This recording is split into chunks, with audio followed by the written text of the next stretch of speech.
दोस्तों, इस कहानी के माध्यम से हम जानने वाले हैं कि आलस क्या है और हम पर ये हावी क्यों हो जाता है और इसे हम अपने जीवन से दूर कैसे कर सकते हैं। तो चलिए कहानी की शुरुआत करते हैं। एक बार एक नौजवान लड़का एक महात्मा के पास जाता है और उनसे पूछता है कि मुझे आलस क्यों आता है।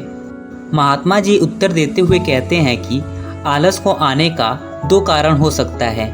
पहला कारण यह है कि जीवन में कोई बड़ा लक्ष्य ना होना और दूसरा कारण यह है कि हमारा मन और शरीर कैसे काम करता है उसकी समझ ना होना। जिसके जीवन में कोई बड़ा लक्ष्य नहीं होता है उसके जीवन से तो आलस जा ही नहीं सकता, लेकिन जिसके जीवन में कोई लक्ष्य तो है लेकिन उसे अपने शरीर और मन की समझ नहीं है, वह भी आलस की चपेट में आ जाता है। हमारा मन बहुत ही बड़ा कलाकार है और यह हमें मूर्ख बनाने में ज़्यादा समय नहीं लगाता है। जैसे कि अगर तुम ध्यान करना चाहते हो तो यह तुमसे कभी भी ध्यान करने के लिए मना नहीं करेगा। यह तुमसे कहेगा कि ध्यान करना ब्रह्म मुहूर्त में ज़्यादा अच्छा होता है। अब ना तो आप ब्रह्म मुहूर्त में उठ पाओगे और ना ही ध्यान कर पाओगे। आपका मन आपको धन कमाने के लिए कभी भी मना नहीं करेगा, लेकिन ये आपसे कहेगा कि धन ही सब कुछ थोड़ी ही होता है और ये कभी भी आपका विरोध नहीं करता, बल्कि यह आपको मूर्ख बनाता है। और कमाल की बात तो यह है कि हम वहाँ पर मूर्ख बन भी जाते हैं। फिर वह लड़का गौतम बुद्ध जी से पूछता है कि तो फिर क्या इसका समाधान नहीं है। फिर बुद्ध जी बोलते हैं कि जो ये तुम्हारे साथ कर रहा है वही तुम इसके साथ भी करते जाओ। यानी कि तुम्हारा मन तुम्हें अगर मूर्ख बना रहा है तो तुम भी उसे मूर्ख बनाना सीखो। जब तुम्हारा मन तुम्हें कहेगा कि कुछ देर सो जाता हूँ उसके बाद काम करूँगा, तो तुम उससे कहो कि कुछ देर क्यों, ज़्यादा देर तक सोऊंगा, लेकिन उससे पहले काम पूरा करूँगा। तुम्हारा मन तुमसे कहेगा कि आज स्वादिष्ट भोजन खाऊंगा, तो तुम तुरंत उससे कहो कि स्वादिष्ट क्यों, अति स्वादिष्ट खाऊंगा, लेकिन उससे पहले 1 घंटे व्यायाम करूंगा।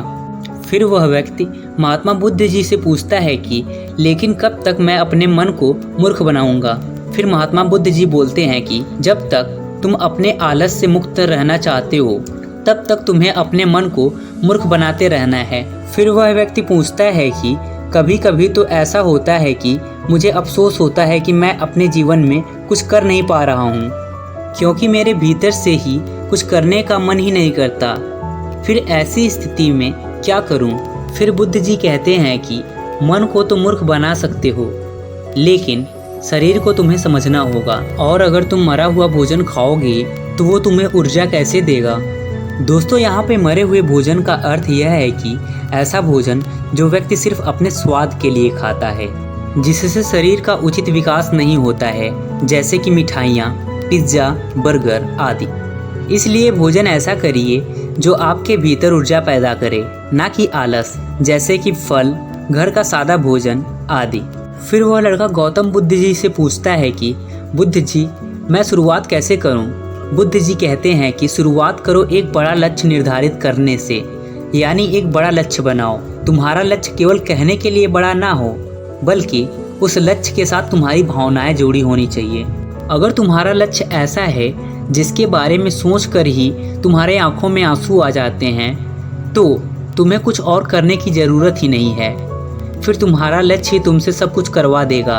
और अगर तुम्हारा लक्ष्य इतना बड़ा नहीं है या फिर तुम्हारी भावनाओं के साथ जुड़ा नहीं है, तो फिर अपने लक्ष्य को खोजना ही अपना लक्ष्य बना लो। जब तक तुम्हें यह पता नहीं चलता कि तुम्हारा लक्ष्य क्या है, तब तक तुम अपने मन को मूर्ख बनाते रहो, जैसे वो तुम्हें बना रहा था। कोई भी व्यक्ति शराबी नहीं बनना चाहता, लेकिन उसका मन ही उसे मूर्ख बनाकर उसे एक शराबी बना देता है। कोई भी व्यक्ति चोर नहीं बनना चाहता, लेकिन यह उसका मन उसे बार बार मूर्ख बनाकर उसे एक चोर बना देता है। एक बात को तुम हमेशा याद रखना, जब तक तुम बुद्धि से ऊपर उठकर बुद्ध नहीं हो जाते, तब तक तुम्हारे पास 2 विकल्प हैं। या तो तुम अपने मन के द्वारा मूर्ख बनो या फिर तुम इसे मूर्ख बनाओ। बीच का कोई रास्ता नहीं है।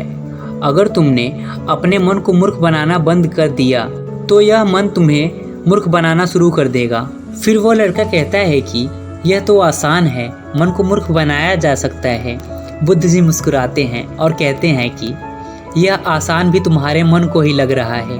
ये मन कब और कैसी चाल चलेगा, उसके लिए तुम्हें जागरूक रहना पड़ेगा।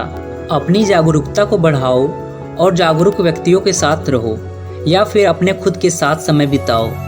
अगर तुम आलसी व्यक्तियों के साथ रहोगे तो तुम भी आलसी होते जाओगे, और यदि तुम ऊर्जावान लोगों के साथ रहोगे तो तुम भी ऊर्जावान बनते जाओगे। फिर वह लड़का बुद्ध जी से कहता है कि मुझे अपने मन को मूर्ख बनाना अभी और इसी वक्त से शुरू कर देना चाहिए।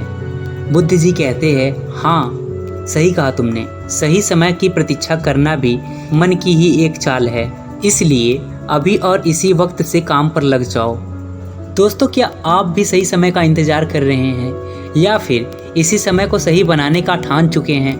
कमेंट बॉक्स में कमेंट करके हमें ज़रूर बताएं। दोस्तों, अगर आप चैनल पर नए हो तो चैनल को सब्सक्राइब कर लीजिए। मिलते हैं ऐसे ही इंटरेस्टिंग और लाइफ चेंजिंग स्टोरी के साथ, तब तक के लिए जय हिंद।